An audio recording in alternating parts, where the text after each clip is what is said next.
Good evening, ladies and gentlemen. Welcome back to the Alchemy Lab. My name is Matt. I will be your alchemist this evening, and I am joined by author Amaya Tenshi. Hello. Hey, hi. Thank you for having me on. I appreciate it. Well, thank you for coming on. Thank you very much for coming on. Um, as I always do, for those out there who don't know who are you, and what do you do?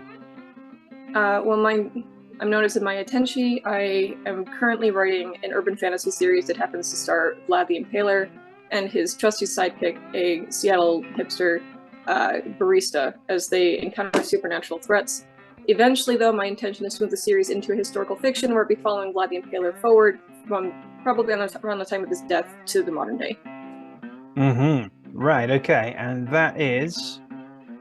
those are here. So we have Dracula's guest is Mm-hmm. the first of these. Hang on, let's make it slightly bigger. Here we go. Dracula's guest is the first one, and Dracula's match is the second, and it's the one that's come out recently. Yeah, that released like 2 weeks ago. Mm-hmm. All right. Okay, very good. Presses, as they say. Uh-huh. Indeed, yes. Yeah, very hot. Okay. So you mentioned that you have a pen name, and that brings me to the first question. Um, that I not mine. This isn't one of my questions. This is someone else's question from Molly B, who's also been on. Yeah, Um, I heard. Yeah, Univering here. so I'll read it as it's written. So, um, Molly's learned that in your stories, your characters' names are very important, and they always have some sort of meaning. Now we'll get into that aspect of it in a moment, but can the same be said for your pen name, Amaya Tenshi? And Oh, is there sort of meaning behind it? actually, that one. Well, it does have a meaning. I didn't pick it for the meaning. Um, I have been going by Usagi Tenshi online since high school, so that's been kind of a part of it. Mm-hmm. The Amaya part has been sort of a nickname for a long time. Uh, if you put the two together, though, and as long as you're going from one from Hebrew and one from Japanese, you get kind of a meaning that I'm not. Uh, I don't think I'm worthy of. It means something along the lines of like angel close to God, where I'm like, yeah, that was not my no, I did not choose that one on Right. purpose. Okay. um, Because so Usagi Tenshi would be rabbit close to God, I guess. it would be a rabbit angel. Yeah. Rabbit It's the angel. Okay. yeah. Yeah. So because I had one of my friends when I had the pen name Amaya, he's like, do you know what that means? I went, no. He said in Hebrew, I'm like, oh no, that was not on purpose. I don't think that's something. So now you guys know, I guess. Right. Okay. So the names in your stories, though, have a more Yes. kind of meaning to them. As much as possible. Every so often, I'll just like be on a time crunch, and I need somebody's name, and so I just pick one that sounds right. But for the most part, I try to have all the names mean something. Hmm. So mhm. Okay. So you mentioned Vlad the Impaler Mhm. or Dracula Mhm. is a central figure, and he's got a sidekick, which is Mhm. this kind of hipster. So what is the Mhm. hipster's name? Camellia Lily is her first full name. Back when I was doing like the meanings of flowers, although her last name Lily is also tied into another character who's introduced into book two, Hmm. whose name is Siri Linnaeus. Linnaeus, by the way, is the surname of the man who came up with the um, like the name for lilies in English. So there's that. And then as far as the camellia, if I remember correctly, the meaning of the flower is to be remembered. So I could have that Hmm. wrong. I could again. Hmm. Oh, okay. Hmm. All right. So, okay. So I've for a similar situation to with Amy, for various boring reasons, I've been unable to get any books for the last couple of weeks. I have Oh no. this has been rectified sort of in the last day or two, and I have picked up Dracula's Guest. I haven't started it yet, but I have picked it up. Well, thank you. I appreciate that. So the two okay, so you got these two very different characters. One is Mhm. Dracula, and one is a hipster. So what Mhm. is the how do their paths cross? And yeah, They become a team. Yeah, how do they Yeah. become a team? Well, in the first book, and I don't think this is much of a spoiler because this all gets solved by like the second chapter. Cammy's roommate disappears, and Cammy, the main character, I should say, the point of view character, I guess I should call her more. Yeah. She gets a text saying, "Hey, take this ride share." She takes the ride share. It turns out it's run by this vampire guy who tries to kill her. Dracula comes in and kills the vampire. She goes, "Whoa, this dude is so cool and gnarly. I gotta go figure out what's going on." Slips her phone into his pocket, then traces her phone to his house, and then goes, Hmm. "Hey, you rescued me from vampires. I want to join your team." And him going, okay. I mean, not in so many words. He's actually quite nasty about it, but see, that's mostly how it takes place. Okay. So in this story, then, am I right in thinking that Dracula slash Vlad is sort of a protagonist slash sort of anti-hero style protagonist? Yeah, I've been debating whether or not he would technically be a villain protagonist or if he's just a straight up like really dark into the anti-hero. From a more Romanian perspective, of course, he would just be a very dark anti-hero, but certainly from a Mm-hmm. Western, I think he leans more towards villain protagonist. So Mm. we'll see as readers continue. He does at least as something in book two that will start solidifying in Western readers' minds to what degree they find him like what where he falls on that scale. Right. Okay. So you have him. Okay. So you go for like a Dracula that is somewhat accurate to the real guy, to Yes. Vlad Tepes. Mm-hmm. Oh, and by the way, for Right. everybody, because no one knows how to pronounce these names, it's actually Tsepesh, like Ah, pizza. Tepes. Yeah, you don't know. But I'm I not. see I like people. don't speak any Romanian, so I have no idea. No, I understand Or that. Hungarian, I guess, because he's one of the two. Nope, he's Romanian. Romanian. Actually, it was Bram Stoker had that wrong and made him a secular. But if you go to Romania and you say he was a secular, they will freak out at you. Okay. No, Romanian through and through. Hmm. Um, Well, if you yeah. say if you confuse Romanian and Hungarian, fireworks ensue. I'm aware of this. Well, part of the problem was actually Stoker had a Hungarian resource. This was I think the wife of a she was she herself I think was Hungarian. She was the wife of a professor who was teaching in England, and she introduced him to a lot of this information. And he also had a book, which I believe is called the Princes of like the Principalities of Wallachia, like Moldavia and Hmm. Transylvania, which is where he got the name Dracula from.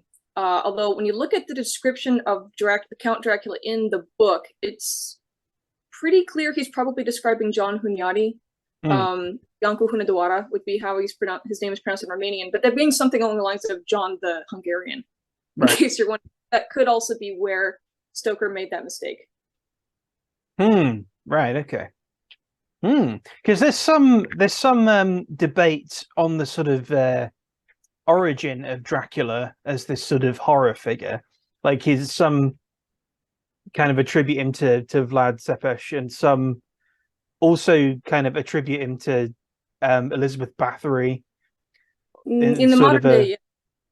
day, in the modern day, as far as I can tell from looking at Bram Stoker's notes, I actually have a book of his notes, but also Elizabeth Miller, I believe, annotated those. And of course, the book that I know that Stoker himself looked at, so Stoker initially set out, he wanted to write about a vampire count who was initially named Count Vampire, Okay. very subtle, very, very subtle, who was supposed to be from Styria, which is a fairly obvious reference to Carmilla by Defanu, who was, I believe, a teacher of his at Trinity College in Dublin. I might have my facts a little mixed up. It's mostly correct. It's just I might have the details a little bit Hmm. wrong. And he envisioned his vampire count as sort of an antichrist figure. And in the book, the principalities, the princes of Wallachia, etc., he came across. I believe I'd seen this bit. It's like 3 sentences that say there were a number of voivodes of Wallachia by the name of Dracula, which in the modern day means son of the devil. And by the 1800s, yes, that's what it meant. And obviously, the little light bulb in Stoker's mind went off and went, oh, what a perfect name for my Antichrist vampire account. So he just grabbed the name because he knew nothing, as far as I can tell, about Dracula, the Impaler. I didn't see any details in the book on the Impaler. You'd figure if Stoker had seen that, he would have actually incorporated it, because there would be a certain irony to having, your vampire account who staked people in real life, who then himself, has to get staked. You'd figure Right. from like a literary point of view. And also because nothing that Dracula talks about when he's talking about his own life, right? Because there's the whole monologue he gives to Jonathan Harker, I think the first night Jonathan's in the castle, about his proud secular blood and how he went into Turkey and did war upon the Muslimen and all this other stuff and so on and so forth. And that doesn't really describe Dracula. It does sound a little bit more like Hunyadi. So that's my suspicion. I mean, also some of the other like magical details that are included in the book are Hungarian. The Scolomancy school is a Hungarian thing. The blue fire that hides treasure, it's Hungarian. Transylvania was Hungarian at the time, not Romanian. So everything about it ended up making him more Hungarian. I mean, you also have Hungarian paprika, as Stoker or as Jonathan Harker, raves about. Right. Okay. So why did you pick Dracula as why have Dracula as a character? Specifically Dracula. It's been like a long journey. I was actually trying to sell TV scripts a couple of years ago.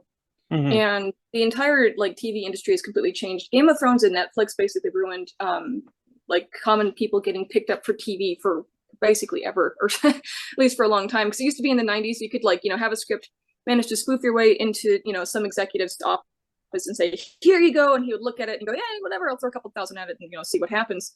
Because everyone's making money and you could produce episodes for pretty cheap. The problem is with Netflix, of course, is they have infinite money and they can produce literally anything that they want and they don't care if it fails. Whereas Game of Thrones, you had to think at the time, because this is like seasons 5 and 6, every episode was costing something along the ballpark of like $9 million. And so all the other TV industry people were stuck in this middle ground of, we don't have infinite money to throw it at any like a new idea, and we also don't have infinite money to make highly expensive TV episodes. So what they wanted was proven IP, proven intellectual property. And you've seen this in modern day Hollywood. That's why they only want to do remakes and things that they've done before, because they are very risk averse, because the return on investment is very low. So I was like, okay, well, what is a proven IP? And well, I know what a proven IP is. That would be Dracula. That character's appeared in like everything. Everyone around the world knows about him. Like even in there's a movie from China called Seven Golden Vampires, and it's at the end of the movie, for no reason, Dracula just shows up. And they don't have to explain him. Like, everyone knows who he is, even in China. They're like, oh, yeah, of course Dracula shows up in the movie about Chinese vampires in China. Who else would show up? Right. But I wanted to do a different spin on Dracula. So not just like, the vampire count. I was like, well, people haven't really looked at the historical side of it too much. People really like to focus more on the vampire thing. So I decided to look into the history and come up with this idea, because to a certain extent, I would say, especially in the West, because I'm mostly talking to U.S. audiences and Western audiences, people are less interested in the historical side and more interested in the vampire side. So I figured I'd have to break people in, as it were, like let them know that there is this very cool historical side that you don't know, which in some ways is actually cooler than the whole vampire thing. So that's part of the reason why I don't like it, and no Romanian I've ever talked to liked it. Right. Dracula in my book, he is still a vampire. I'm going to explain probably in book 4 how that happened. And he hates it, and I've tried to make him, though, mostly the historical figure and far less of the vampire thing. I'd like to think that if people read the book, for the most part, they're going to mostly view him as just a human guy. Okay. As opposed to, creepy weird things. Okay. Right. And okay, and you're not making him I suppose protagonist, but you're not making him sympathetic. Or I'm making sympathetic in a sense, but not like he's still going to be edging toward villain protagonist. Well, I'm trying as much as possible not to like redeem the historical figure, because I mean, he did some things. I came across, I forget who, someone told me that actually you have some folks in Romania like, we need to make him a saint, and you're going, look, I'm a fan. No. Right. Yeah. No, and even painting him with like, the kindest glasses that I can based on what I can look at, I'm going, no, he did some stuff, guys. So yeah, I'm just trying to present him as best as I can as he was. And not whitewashing too much. I do have to be kind of careful with writing for him based on like the culture and the time that he was from, because I'm a little suspicious that he would do things that modern readers really wouldn't like. So I'm kind of like carefully navigating. Right. But Okay. All right. It's okay. Because it puts you in a position, I suppose, if he's Dracula and he's this Mhm. sort of known evil character. I mean, obviously he's been pop cultured a bit. Well, pop cultured a lot. He's been played by like Christopher Lee and Leslie Nielsen, so he's been sort of he's all over the place in a way. Oh Um, yeah, that Count Dracula for sure. I'm not sure about Vlad the Impaler. oh Although well, I don't know who's played Vlad the Impaler. Count there have been Dracula, yes. a few movies. None of them are good. You know. It doesn't shock me. And then there've been at least a couple of Turkish productions where they talk about Mehmet the Conqueror, and they incidentally always have to have a Vlad in there because I mean he's related. Yep. Shoot, I'll never forget the name of the man who played him in the 1975 communist production called Vlad Tepes that comes out of Romania. You can find it on YouTube if you like, but the subtitles are a little messed up. Oh, Hmm. goodness, what was his name? Forget the name of the actor. It might Hmm. be a fun watch for people who don't know the history. It's largely historical, but there's some very clear communist propaganda just sprinkled throughout, as well as an Wow. attempt at garnering Romanian nationalism. So there's a lot of whitewashing on certain aspects of the Hmm. history as well. So the communist part would be things like Vlad setting fire to a monastery and then lecturing all the bishops and the monks and the priests about how terrible they are. You're going, Okay. that would not happen, but okay. Right. And then certain other national things where it's like, oh, this is this long-standing dream for hundreds of years that Romanians want, and we've always been best friends with everybody. And you're going, okay, like I know what's happening. It's fine. So. Hmm. Right. So okay. So you're focusing kind of more on him as a man and Mhm. more of it on him kind of personally, but he still is a vampire and he still has the kind of vampiric.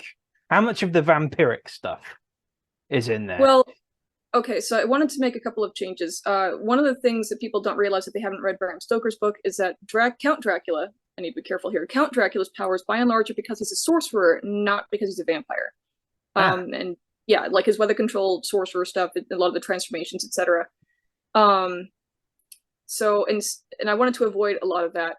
And instead, I went and did some research as much as I could into Strigoi, the actual vampires from the region.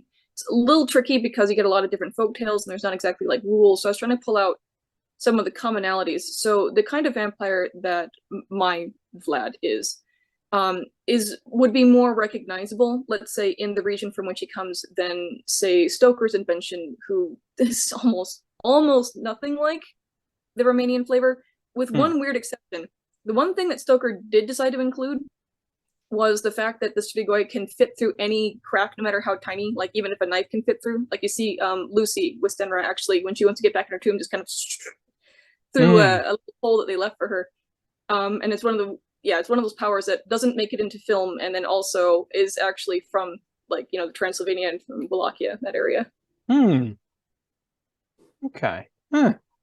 That's an interesting power because it's an interesting power to have, considering like there's there's like a sort of rule with vampires that they have to be invited in places. Stoker So they invented could that. just get in. Yeah. So I think what Stoker might have been referencing is in the Greeks, the Virkulox, I believe is how it's pronounced, which does seem to be a little bit of an influence for him. Hmm. What they would do is that they would go to your house and they would knock on the door. Now they're not knocking on the door to get invited in. They're knocking on the door to see if you're home. Because if you open the Hmm. door, then they'll kill you. But if you don't answer, they're like, I'm not going to bother, and let's go to the next house and knock the door. That one, and they just do this. So I'm suspicious he might have looked at it and assumed, oh, well, they can't get in without an invitation, which I haven't found in my research outside of Stoker. And it looks like one Stoker, because Stoker is like the poster boy for how we view vampires nowadays, with the Yeah. one addition of course, Nosferatu's sunlight kills them, because Hmm. obviously even in Stoker that didn't work, or that was not the case. Right. Um, but yeah, all of our ideas basically come from Stoker. Hmm. Right. Well, that brings me to my next question from someone else. Mhm. Also from Molly. Is Dracula strong enough to beat Donkey Kong in arm wrestling? I have no idea. Like, you mean like Super Smash Brothers Donkey Kong, who can punch you so hard you go flying off the map? Yeah. Probably not. Yeah. No, I would assume he's not strong enough to beat that in arm wrestling. Okay. Well, that precludes then the second part of that question, which is what about King Kong or Godzilla? No, no, no. They would Okay. squash. Right. So this is okay. So this Dracula then.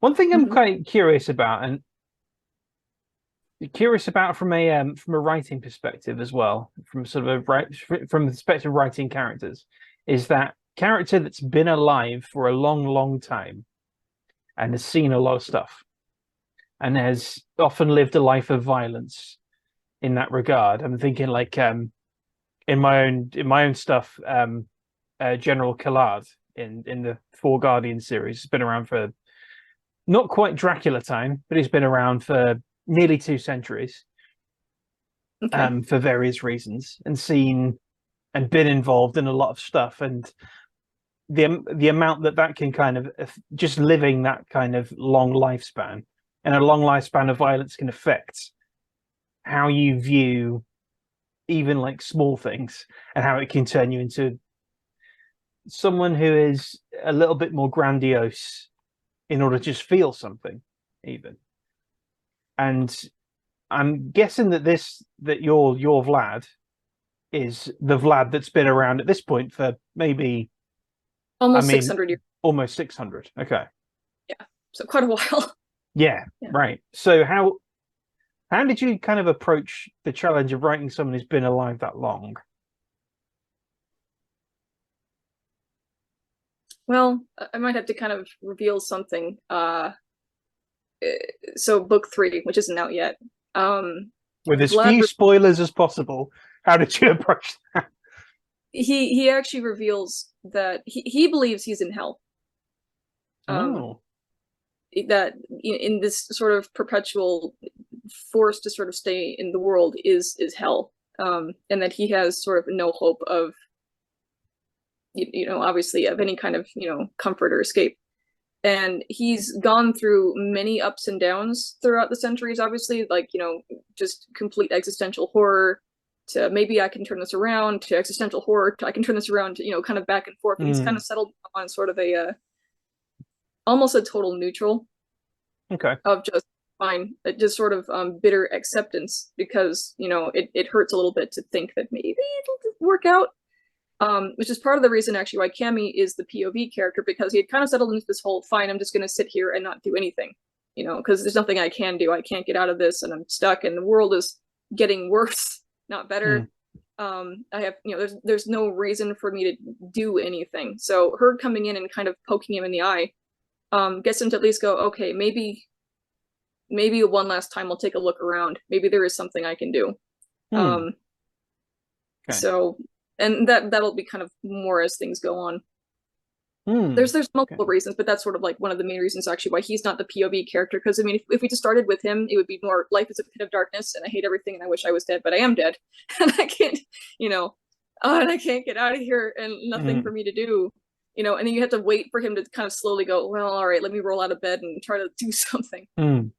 Well, it suggests though that there is some hope for him in that sense, because the inciting incident is him actually taking action and pulling Cammy out of a bad situation. Mm-hmm. Well, he's sort of doing that for sort of lack of anything else to really do. Because it does get boring just lying down doing literally nothing, but it's not that you're, it's sort of, if you're like super depressed, you're like, I guess I could lie in bed all day, or I guess I could, play some video games. Not like it matters, but whatever. It's that or lying in bed. It's kind of more the reason he was, helping her. It's just whatever. Fine, I'll do this. Yeah. It's an afternoon. Yeah. It is afternoon, yeah. Yeah. Okay. Because it's always something that kind of fascinates me. People who've lived, people who were born in let's say like the late 1800s or something like that. Like let's say 1890.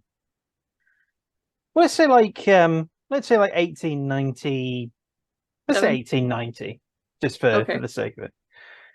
So if that person lives to 80 years old, Hmm. they grow up. So the first kind of automobiles, I guess, are around at that point. When they're Hmm. 13, the first powered flight happens. Yep. When they're 24, they probably, I mean, at this time, if it's a guy, they're going to have been sent into the trenches Hmm. of the First World War.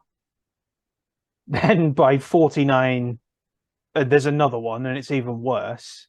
And nuclear bombs are dropped. Hmm. Cities are being built up. You're getting Hmm. sort of the first skyscrapers in sort of the 30s, 40s, 50s.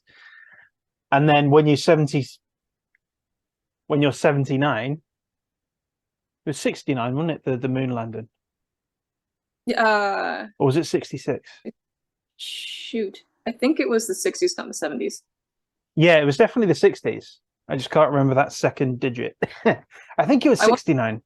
I want to say 69, but I'm Yeah. sure the internet will tell us in no uncertain terms. Please do. Please do. I'm annoyed that I've forgotten, considering I've got this next to me. Oh my Um, goodness. For but shame.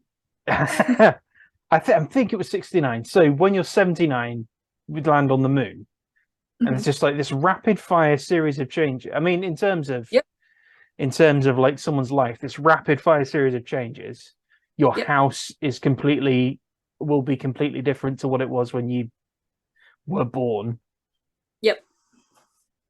Yep. And it's just and that's just someone who would a hypothetical human who would have lived at a specific point in time for 80 years. And this Hmm. is someone who's lived for 600 years. So even Well, more things have changed.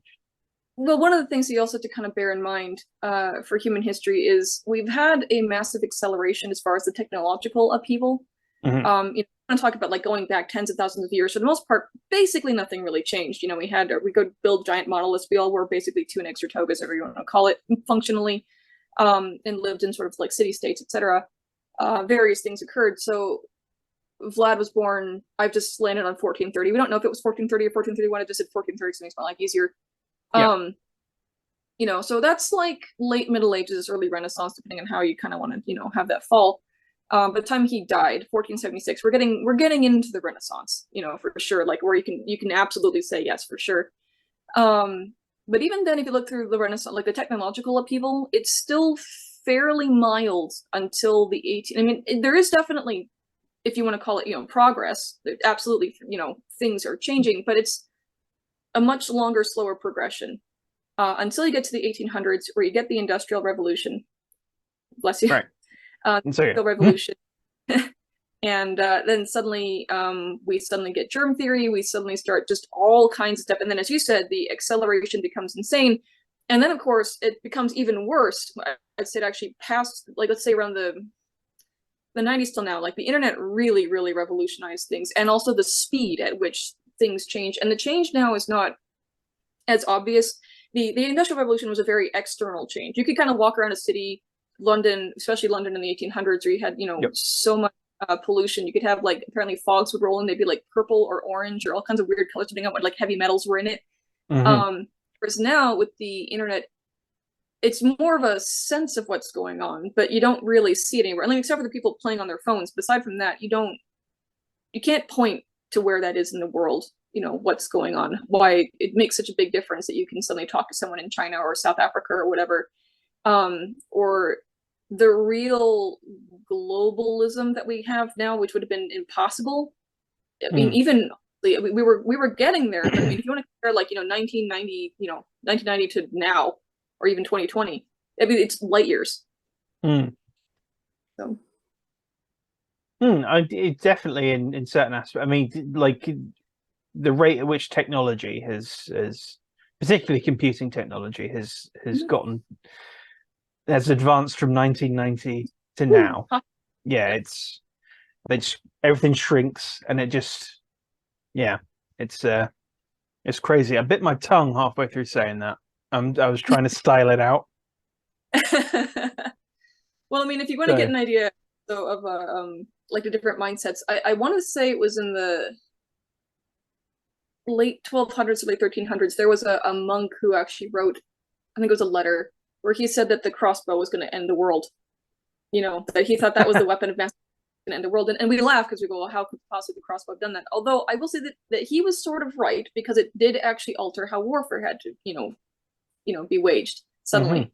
Where it's anyone can wield a crossbow, kind of. Yep. Yeah, as opposed to you don't have... Yep. And then that problem, that problem kind of accelerated again with muskets and things like that, which was probably not. I don't think it was. Well, I'd say it was not long after.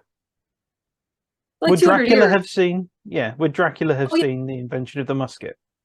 The musket, well, in his own lifetime, no. I think that we were still using cannons at the time. Actually, his older brother, named Mircea, he was the first Wallachian voivode, you can quotes on voivode, to ever use gunpowder in a battle. And then Dracula himself was very big on using gunpowder and used it to his advantage, as well as cannons and so forth.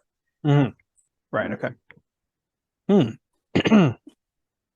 Which that thing of that technology creep of making war much easier. increasing firepower and increasing the size. Well, I suppose increasing, but also sort of meaning that you maybe don't need as many actual soldiers in an army, because like the days of like the 20,000 man army have kind of gone these days. Because military ordnance now, humans are soft targets. I mean, absolutely, and we have so many options. For better or for worse, we have so many options for taking out soft targets, and you can really only put so much armor on a person before it's just, but it's like, okay, so I put like the dragon skin whatever on there, like, that's fine, I have a tank. Well, yeah. Or we have F-17s or whatever, we're just gonna shoot missiles at you from basic, not orbit, but like you'll never be able to stop this from happening, basically. Right, yeah, before you even spot the plane.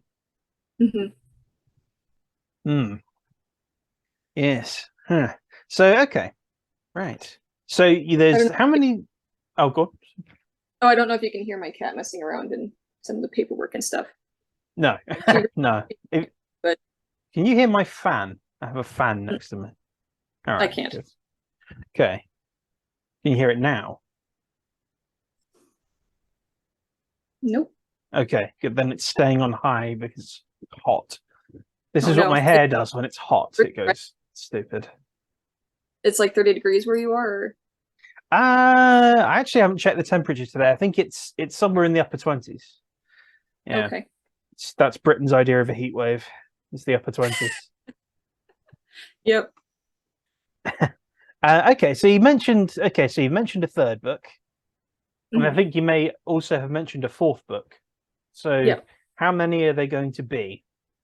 I was initially planning for 8, but I think it's going to be something more like 6.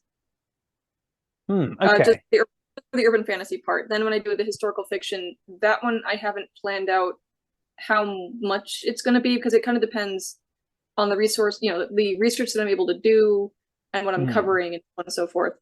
So. Okay. Right, and those will be, I guess, will they be prequel stories, or will it just be kind of spin-off kind of content? I'm sorry, what was the question? There we go. So are they going to be kind of prequel content, or is it going to be kind of side stories that spin off? They are going to be functionally prequel content, sort of explaining how Vlad got from 1476 Wallachia to the modern day in Seattle. And I want to cover quite a bit of history. I want to cover a lot of Romanian history, but it's actually really hard to get Romanian history like in any kind of detail, or actually any history from the Balkans in any detail.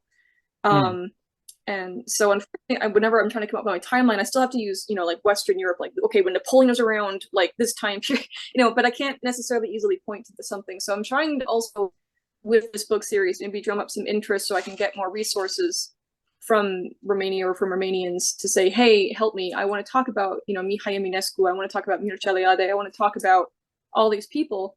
but it's hard for me to get this information because it's usually like some book that's out of print from like 1974 in Romania, in Romanian, So I'm going, okay, I will do my best, kind of a deal. Right. Okay. Yeah, there are limitations, I suppose. Yeah, Mhm. particularly if you want to go beyond sort of a surface level. Yeah, there has to be. Mhm. There are limitations on the things you can read, short of being there, like short of actually being Right. in Romania, I suppose.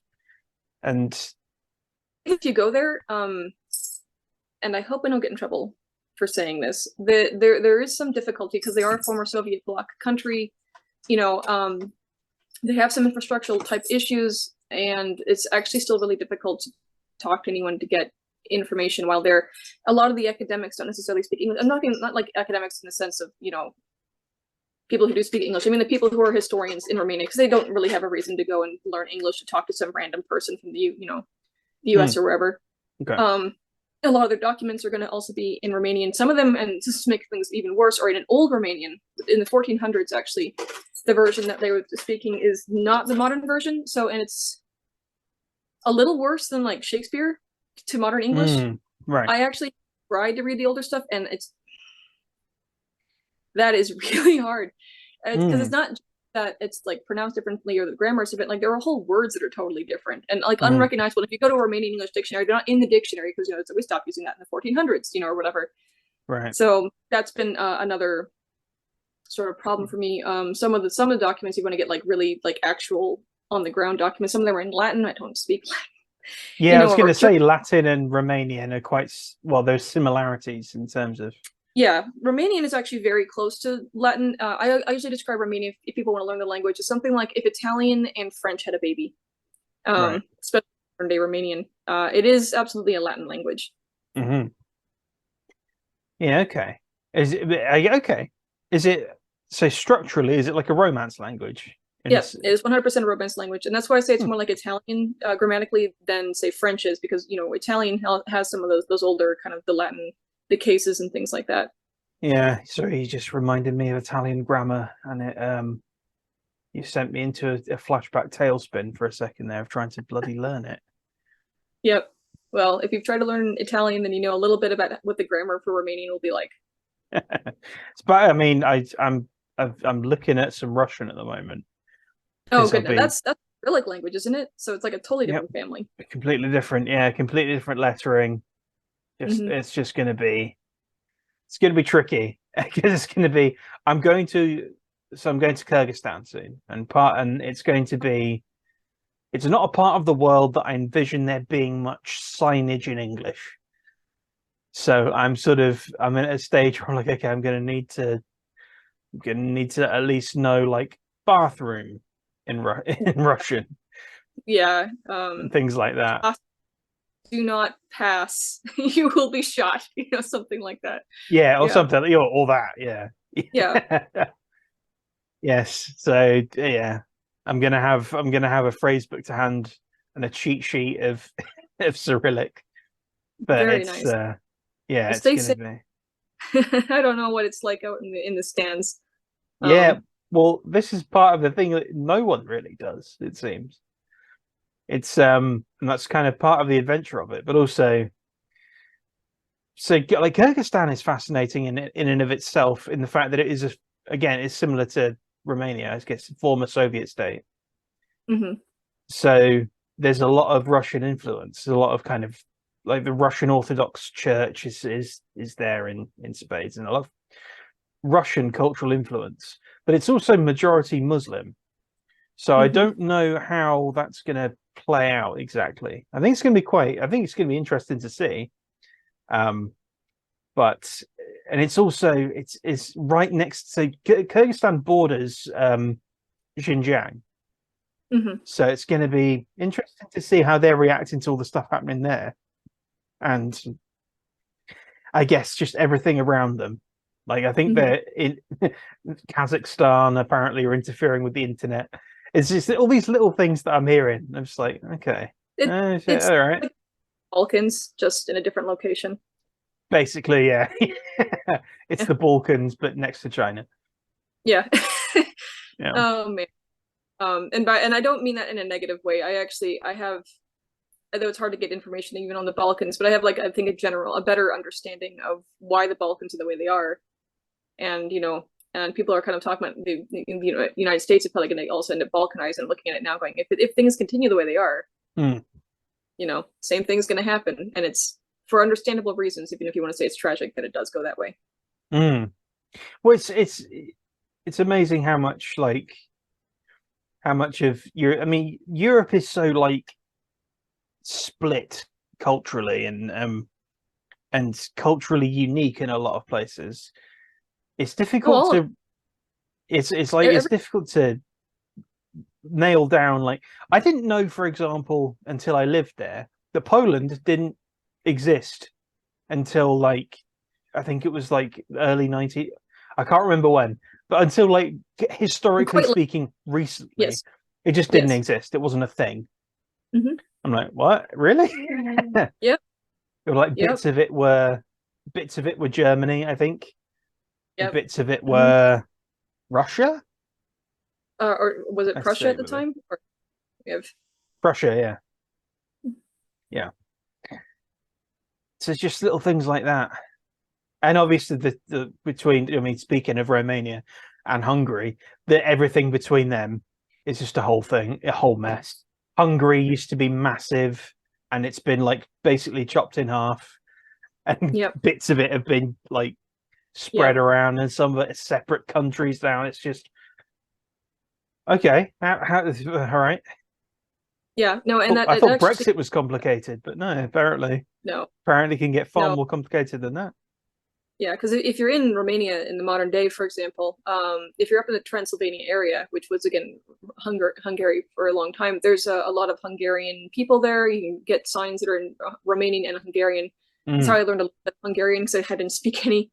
You see much more. Also, if you travel north, you see a lot more of the German influence in the structures, and that's also what Stoker is referencing. But if you mm, go more towards Moldova, you get kind of a more of like an older northern kind of Romanian look. Down further south, near like the border of Ukraine, like where Kilia is, for example, you get lots of Russian. Actually, I wanted to get to Kilia, I wasn't able to. mm. But a lot of folks there, they speak Russian, everything's written in Russian, and I was thinking to myself, I'm going to be in so much trouble because I don't know any Russian.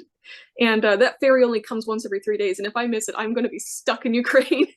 But anywho, and of Well, course, if you get down into the former like Wallachia area, right, which is mm, where Dracula was, it's actually quite different. I mean, Bucharest in the 1880s, I think, was called the Paris of the East, mm, and you walk around there, it feels very Western European compared to a lot of the rest of the country. And the parts that communists didn't destroy are absolutely gorgeous. Facades that are completely carved. You've got human figures, leaves, everything just absolutely beautiful. mm. It's almost like walking back in time, except for the Soviet parts, which I guess are also walking back in time, but in a much less fun time. Yes, in a more yeah, in a much grimmer way. Yeah, Yeah, absolutely. yeah. Mm. Well, you get a similar kind of thing in Budapest, where they have Mhm. the old Jewish quarter and things like that, because obviously there they had just a massive. I think it was just a massive ghetto. Yeah. That area was completely cordoned off, and it's just these tight little streets and little alleyways and things. And it's it's quite striking, really, when you see it. Um, but yeah, it's yeah, fun place to go. Well, even in It's English, it would depend on where you go, because I mean the accent changes. I mean, I'm oh probably in the god, yeah. country. Yeah, not as bad as Ireland, right? You're not gonna like every county has its own. Yeah, well, Ireland has its own whole set of awkward stuff. Yeah, but with England, yeah, I mean everything. I mean, it's similar. Like language effectively changes, Mhm, not in a massive way, but certainly words get added and taken mhm, away the further north you go. mhm, And I always think because I teach English as well. I'm part of whenever I've got like a listening exam to prepare students for. I think please don't sabotage them with so many accents. because it always and in a way it's like, well, they're going to need to know how many accents there are, and it's just and so you play it and you've got a Scottish brogue in question one talking about something, Yeah. and then someone doing a really terrible version of an American accent, putting R's where they don't belong, like my grandma, like things like that. And Actually, no, there are places in the US where they do actually add the R, and in like weird places, like you say wash instead of wash. I want to say that's up in like the Baltimore area. Don't quote me on that one, because I've only heard it. I've never actually been to the locations where like people talk like that. Yeah, there are places. oh boy, ugh. Yeah, and I'm glad I didn't grow up speaking like that, because I'd have to unlearn it. Like I don't want to say wash, Yeah, worth, or yeah, right. Well, I can't really hear my own accent now. I think it's Mm. sort of it's developed into somewhat of newsreader teachery, stands at the front and enunciates as best just enunciates as much as I Mm. can. And obviously Mm. doing this doesn't help that, because it's just I'm also doing that here in a way. That's all But right. yeah. Hey, it's not like a full-on Welsh accent or anything, right? Well. Ah, right, so where did so we have currently published, we have Mhm. Dracula's Match, Dracula's Guest. Mhm. They previously exist. So was it those two that previously existed as scripts? Dracula's Guest was essentially the pilot episode Right. for, and Dracula's Match is kind of a Frankenstein, because the original concept for it, because on TV it'd be about 40 minutes, maybe worth of content, more or less. And the original was kind of goofy. It was, haha, great big wrestling nonsense, big stupid testosterone blur kind of thing, which was not working in the book, because it was just like 40 minutes of content stretched over a book is just not enough content. So that, okay, I have to like completely rework this from the ground up. And Right. then I was never going to probably have the episode where Cammy was not there and it was just all the dudes in a book, because there's just I don't have time for an entire book without Cammy. So I was like, okay, I'm going to take some of that, which is some of the werewolf stuff, because it was per Malcolm, and I'm going to like stitch it into Dracula's Match. And as I was working on it, it ended up, and also because of where this one was located, because it's located immediately after now the pilot, as opposed to where it was, which is like somewhere in like the middle of season one. Um, so I now have to integrate the things that had happened in the pilot and kind of carry that forward. So it ended up going from the stupid hoorah, big Hmm. testosterone, bunch of stupid wrestling nonsense, into being kind of this plotting, introspective, very kind of sad book where I was like, oh, it's totally different. That's why I say it's like a Frankenstein. Right. Because yeah, this was not what it was originally. Book three actually is just completely new. There's nothing about it was from the original TV series. Book three actually is the first one that I wrote, because I was trying to see whether or not I could adapt it into a book series. So I was like, all right, let me just write a brand new, completely four book version of it. So book three is actually mostly written, but it has to be fixed, of course, because I now have to take into account things that have happened as far as the timeline and Mm.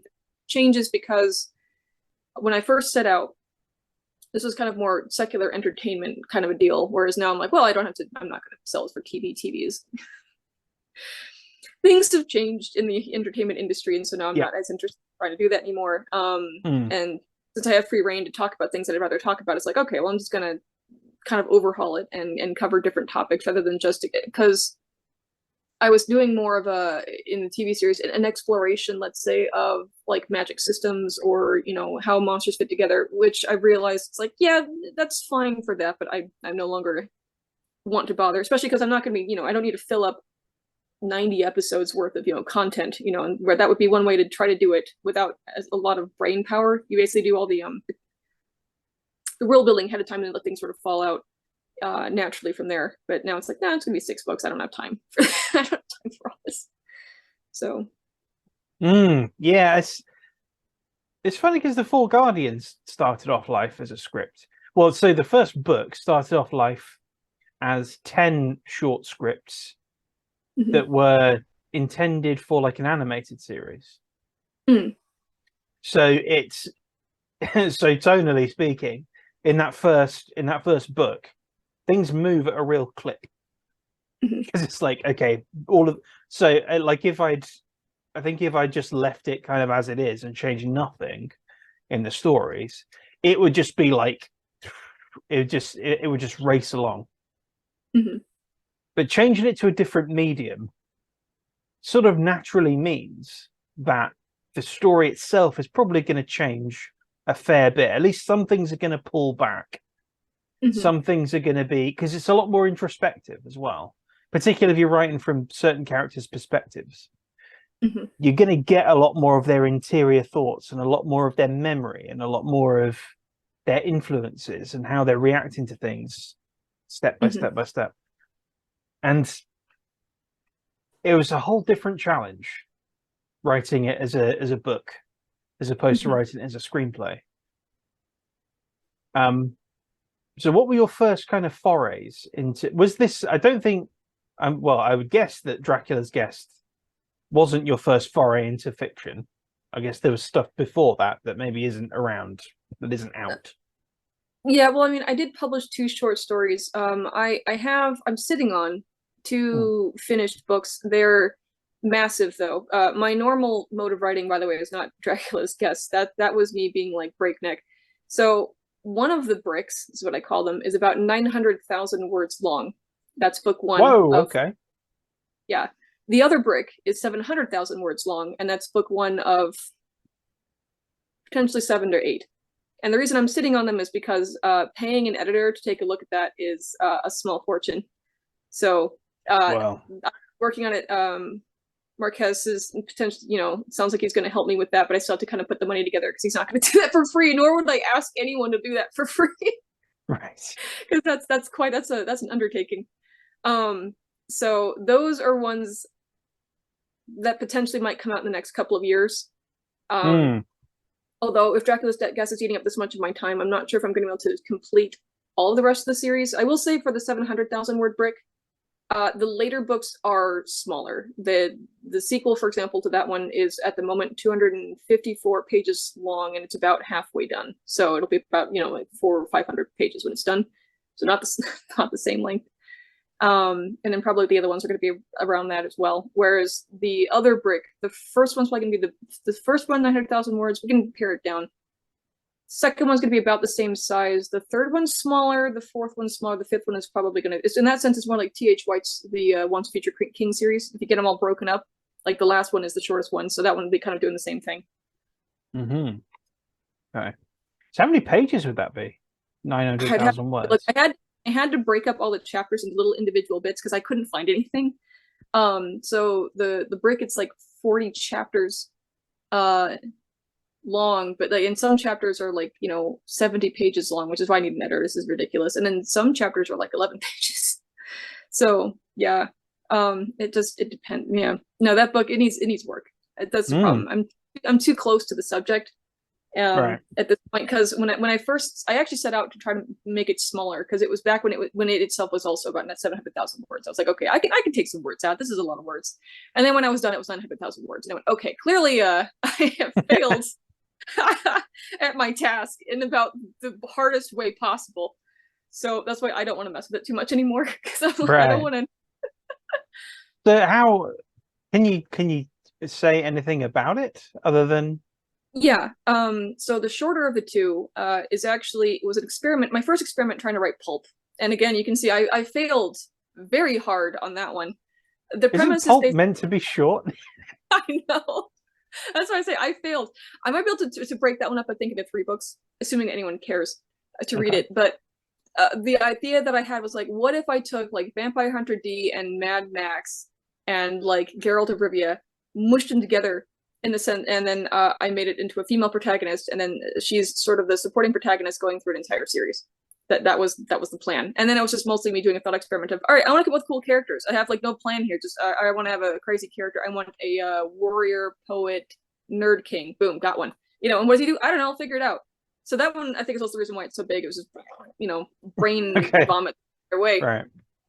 The other one, the 900,000 word one, that one, I have been describing a little bit as a lotus eating machine journey to the center of the mind, like uh mindscape type exploration story masquerading as a like an epic fantasy trilogy.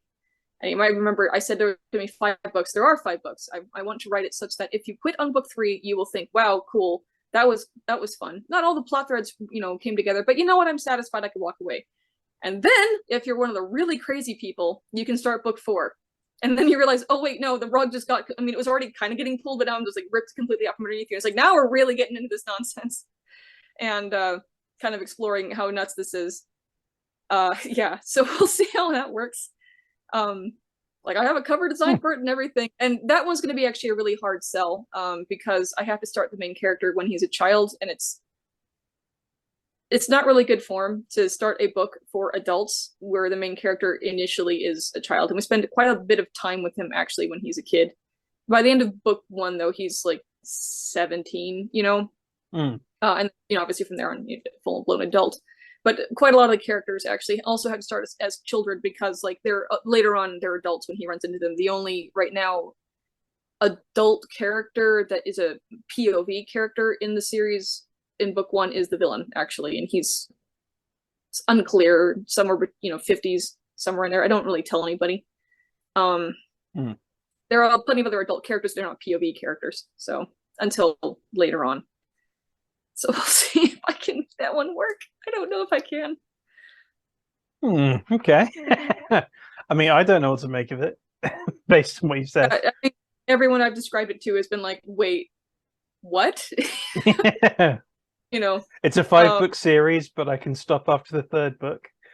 If you want it to just feel like an epic fantasy and not really peel back the whole, like, let's like to talk about the deep inner meanings of the mind and like exploring the subconscious and all this other nonsense, and like how do you save an entire world from like a reality, and like what is the nature of reality, that kind of thing. Like there's hints of that all throughout the first 3 of there, but quite a lot of it is like, well, we have a big bad we got to go stop. Incidentally, is the world coming apart? I think it might be. Also, what is the world?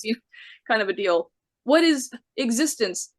We don't have time for this. So only readers who are kind of paying attention might go, wait, I mean, I get there's a big bad, but is there not like a much larger threat looming behind him? Also, is not the villain character's entire threat based on the fact that the world may not be real? Or is it real? We don't know. So, yeah. Okay. Okay, Yeah. that's actually solidified it a lot more. Because that's... okay. Interesting. And that's that's the smaller one of the 2. No, that's the big one. 7. That's the like 9. That's my magnum opus, if you will. I actually started writing it when I was 11 years old, and it's been through something like 23 revisions, which is part of the reason I can't edit it at this point, is I have been working on it nonstop for like 20 years. So you started writing when you were 11? Mm-hmm. I still have the original. It was 70 pages long, little nice novella. Okay, right. Okay. Huh. Okay, so it's gone from 70 pages. It's Yep. 70 pages up to 900,000 words of whatever that comes out to. Let's say brick, because oh well, yeah, 9,000 words. Yeah, not pages. I don't think oh goodness, I would never be able to market that. I would just be like, well, this is the thing I'm dying with. No one on earth is gonna touch. So is this typed? Yeah. 900,000 words. So that's going to be then. Oh gosh. Assuming. Well, I don't know what font you've used or anything like that. So it's tricky. Is 12. So times 12. Okay. I mean, that could be. I mean, you don't get 1,000 words on a page with Times New Roman. So we're looking at 1,000 plus pages. Yeah. Probably something like 2,000 pages. Something, yeah. A brick. Yeah. You could kill someone with that. Yeah. I don't want to break that one up because otherwise you would have the first book is just our main character, when he's 11. And it's like for the whole book with no idea what you're doing.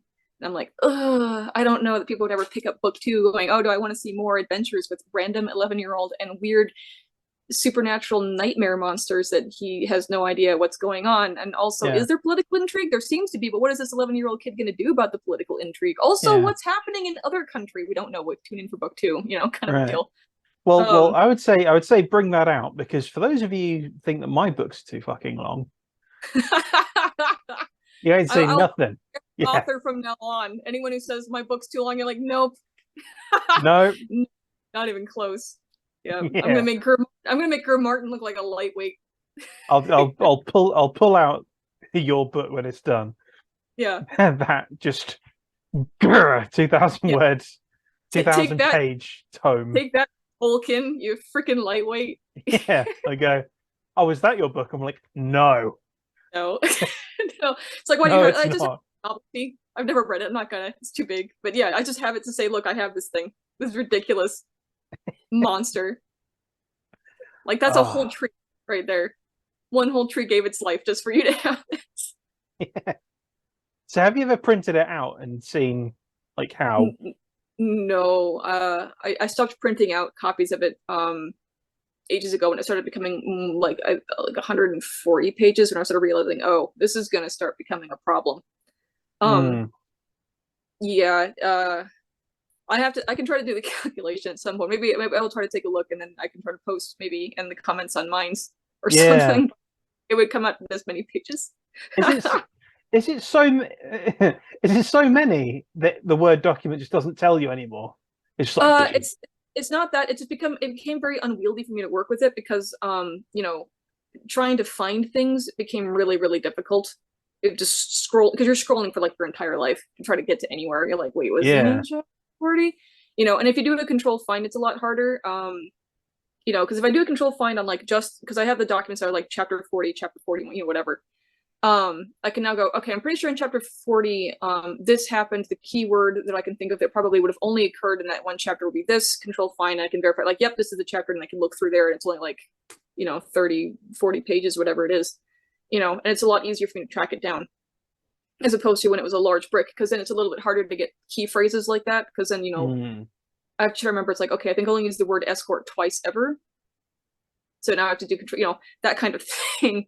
And that's actually how I do it, is I try to literally think. I think I did use the word escort twice. And I remember escort in particular because it's an anachronism, because I told Marquez this. I actually try to change the vocabulary used for every single POV character in that, and different characters actually have a cutoff date of when words should be used. So in the ones where the word escort appeared twice, technically speaking, it shouldn't be that word, because that was, I think, introduced into the English language like about 100 years after the cutoff date for this character's vocabulary. And I was like, and I had my notes on medieval words, and it would have been the original one, and I could not find the original. I still can't find it in my notes. I don't know what the heck I did with it. So I was like, fine, I'm just gonna have to use this word, because no one's gonna know what the heck I'm talking about, and I need something. And that one bothers me. So this is set. So this is a fantasy. So like it's fantasy to a degree. Is it set in kind of what we would recognize as medieval times, as in Earth medieval times? Yes. Okay. So, and there are anachronisms, although there are reasons why ultimately, even though this is a fantasy, this is very like Earth. And I don't want to get into a whole lot of details on that, but by and large, the society, the feudal society, is somewhere, I want to say, like 1340-ish. Right. The little bit of some of the 1200s thrown in there. The clothing is a bit anachronistic. You have stuff which is clearly 1500s. Actually, some of it can go to the 1700s, and it's just there, just tolerate it. However, not all of the countries or the cultures on that world are at the same level. So the POV character with like their really early cutoff, because I think her cutoff, if I remember correctly, is something like 1200s. Because her country is a lot less technologically advanced, so they're kind of more primitive, if you will. So that's why her cutoff is so late, or so early. So she's 1200s. The princess, her cutoff is the 1400s, and then the innkeeper one, her cutoff is the 1500s. So, and then I have some modern characters, and that's such a relief, because I don't have to worry about whether or not this word should be in here or not. I hate myself. I don't know why I do this to myself. This is what I asked, because if it's a fantasy world and it's not reflective, it's reflective of our world in some ways, but it's a fantasy world. Mhm. then would it matter even if the word escort isn't? It matters to me, and I will say at the very least, it's not the POV character saying it. It is a character who would be more in the 1400s level cutoff. Him saying it, so I'm like, okay, it's fine that it's in there because of course he would use the word, because his cutoff is later and it's dialogue. It's fine. I can cheat. Right. Because then there's the thing of making it understandable for. Yeah, I've had to be a little careful not to go full Thomas Mallory. There are sections of the dialogue that get kind of Thomas Mallory is, but I am trying to be careful not to do like and then he yode unto yon castle, to win him great worship, that kind of thing where you have modern readers going, what what was this guy doing? That so like I don't use, for example, yode, which is the actual past tense of go, because we stopped using it, I forget when, ages ago. Yode is the past tense of go. Yeah, not went. The went is the past tense of to wend. Jesus. See, goad, yode, it would be like goad, he goad, yode, unto, things like that. So yeah, no, I try to be careful. However, I do a lot of words, like, I mean, when I just throw in things like Ferris or dagging or things like that, I don't, or like, foita, I don't explain that. It's just like, all right, audience, I'm afraid you're gonna have to just figure out what I'm talking about. Couch your lance, that kind of thing. Yeah, someone has a bratchet, and it's just like, there he goes. And to a certain extent, actually, the modern character is kind of interesting because he gets these words thrown at him sometimes, and he just hears it and he goes, I have no idea what is a bratchet, now that you mentioned, like, that's the dog. He's like, oh, why didn't you just say dog, you weirdo? Kind of. So I do at least have some way of hopefully helping audiences a little bit with that. Right. Okay. That's the But at thing. least don't feel bad about not knowing this word is. Like, no one knows what this word is. Yeah. It's all right. The people in the book don't even know, so it's fine. Yep. Your main character don't have to feel stupid. Right. So Dracula's guest is first. So Dracula's match came out, I think at time of release of this video, it would have been maybe 3 weeks past. Something like that. Yeah. Yeah. Okay. 2-3 weeks. And you say that the third one is basically, I mean, it's mostly written. It may need like brush up for what's happened in the book. It needs so a lot of work. Because I'm changing sort of the structure of it. That's actually why I'm doing so much research. I'm trying to like light speed my way through stuff. I managed to get through the Popol Vuh. I'm still getting through the Egyptian Book of the Dead. I have my Mircea Eliade's book on Zalmoxis, which I haven't even started yet. Looking at some more Aztec and Mayan stuff, etc. Because my publisher wants book 3 out by the end of the year, and I'm going, we will see. We will see if that happens. I'm that's my goal, but I don't feel confident because it's going to take at least probably a month's worth of editing. So it's like, okay, right now it's June, it's late June, all of July is busted because I'm going to be at conferences. So that leaves, August, September, October, November, okay, we'll see. Who is your publisher? Penmore Press. They're a little tiny company. They publish mostly historical fiction. I'm one of their exceptions because my book's eventually going to be historical fiction, and also because I told my editor and then also the guy who runs the publishing house that I do actually have a Robin Hood historical fiction series that I would like to do.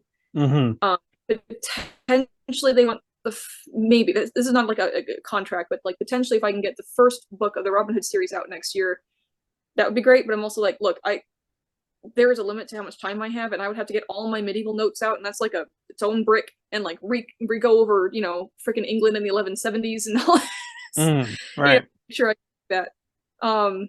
So we'll see. Don't look forward to that next year. I'm not guaranteeing that'll be here. So. Okay. Right. Okay, so the idea then, so it's not like you're gonna go this sort of the Dracula series and then go on to another thing. There's things happening kind of at the same time. Yeah, concurrently. Yeah. Right. Yeah. And actually, even with the Dracula's historical fiction part, with the Robin Hood series, I can theoretically tie them into each other. When I was in Romania, someone handed me a book trying to show that. I have a book called The Lost King of England, who ended up in, I believe, Transylvania. So we'll see. I haven't actually had a chance to even look at the book yet. It's just like it's interesting information. I do know that Earl Tipcroft in England learned impaling from Vlad the Impaler, went back to England, and everyone in England said, "We are not barbarians. What are you doing?" and executed him. Yeah, Okay. they went. We don't do that up in England. We don't do that. Who taught you this? Like some guy, you know. He was doing it to everybody. Yeah, and everyone loved it was all him. the Like, rage in Wallachia. yeah. Right, and then at some point, either when these are done or as they're coming out, bam, 2,000-page book at some point. No, if I can get the money worked out, I can probably get the female Mad Max fantasy series. I could probably get that out. Probably, like I say, 3 books because the first one could be broken up, I think, into 3 bits. The sequel's mostly written. I would just have to finish that one up, so I could start releasing those like concurrently. As long as I'm careful. The bigger brick, there are some narrative structural issues that I'm kind of working out because I made sort of a last minute change, and then I'm like, oh no, this broke everything. To the, I gotta go in and get to the foundation again and find how to rebuild this from the bottom. Why did I do this to myself?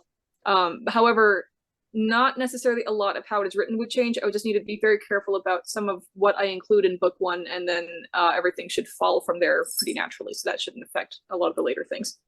All right. Did I have any more questions from Molly? I had one more question from Molly.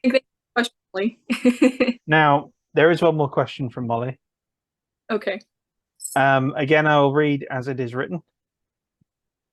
And I haven't, I have the book, but I have not started it yet. So this could be, well, we'll see. How likely is it that Bose has killed a houseplant, intentionally or unintentionally? And what is his view on them as a whole? Bose has absolutely killed a houseplant at least once in his life. All right. And probably just from neglect. He just doesn't have the time to water it, and oh no, it's yellow and dead. Right. Okay. Okay. So, what are his views on them as a whole, on plants as a whole? I doubt that he largely bothers worrying about them. Like, if he ever got a houseplant, if someone like gave him one as a present, he went, okay, shoved it in a corner somewhere, and then like 3 months later, I was like, did I get a plant? Oh, I did get a plant.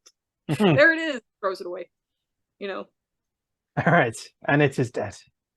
All right, and finally, where can people find you and find your stuff?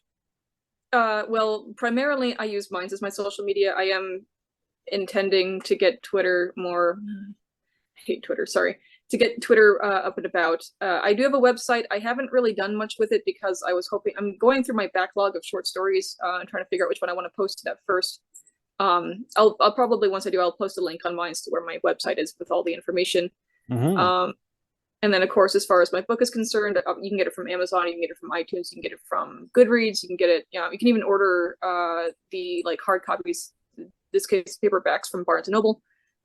Yeah, there's just lots and lots of different locations where you can get them. All right, superb. Well, you can find me here, of course, on this YouTube channel. You can also find me on Minds at Matt Waterhouse Author. You can, oh, that's the wrong thing. You can find me on Substack at mattwaterhouse.substack.com, which is here somewhere. Oh, you can find all my stuff on Amazon, of course. There it all is. Ta-da! Here is the Substack, where we have some travel writing that will be happening soon. I think the first one of those will be going up very shortly, even though I'm not technically there yet. Short series, some novel extracts, a whole bunch of things there. And, of course, I would be negligent to leave out the fact that I just brought something out. Today, as of time of recording, which is the 13th of June, it is the Empire of Fire, and it caps off the Four Guardians series. So that is now done. And oh boy, congrats! Yeah, thank you. It's been 10 years of it being an animated series, and then okay, maybe a novel would be better. Okay, there's going to be a lot of stuff. How many novels is it going to be? Oh, lots. Okay, so there we go. Oh, what a labor of love. That's awesome, though.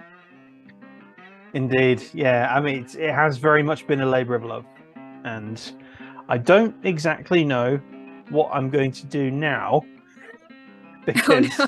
because it's one of those where I'm like I'll start something and be like I need to focus on Four Guardians, Mm. and I've done that with about 5 books. So we'll see which one comes out next. I have no idea. All Okay. right, Well, so we're looking for... Oh, I guess I should have mentioned on mine side Musagi Kenshi. So, right, yeah. the Angel Rabbit. Mm-hmm. All right. So take care, everybody, and we'll see you next time.